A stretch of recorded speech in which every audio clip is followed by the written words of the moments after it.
Surat ગ્રામ્યમાં provision સ્ટોરની આડમાં નશાનો વેપલો રાજસ્થાનનો Pintu કેજરીમલ લોહાને ઝડપી પાડતી સુરત ગ્રામ્ય એસઓજી। વાત કરીએ નશાના વેપલાની। સુરત ગ્રામ્ય નશાના સોદાગરો માટે એપી સેન્ટર બની ગયું છે।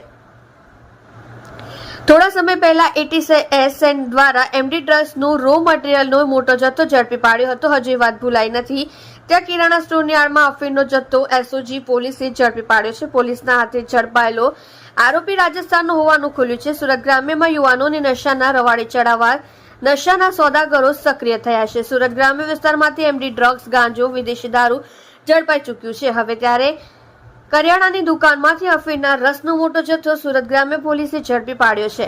આરોપી પિન્ટુ કેજરીમલ લોહાર કડોદરા વિસ્તારમાં નવા હલપતિ વિસ્તારમાં ભવાની કિરાણા સ્ટોરની આડમાં અફીણના જથ્થા સાથે ઝડપાઈ ગયો છે। પોલીસે આરોપી પાસેથી 5083 કિલો અફીણનો રસ જેની કિંમત ₹25.41 લાખ થાય છે જે ઝડપી પાડતા ફફડાટ મચી જવા પામ્યો છે।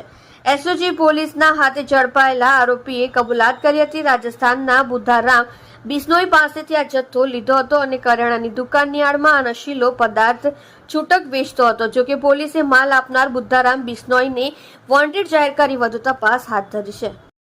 તમે જોઈ રહ્યા છો SD ન્યૂઝ ચેનલ ફેઝર શેખની સાથે।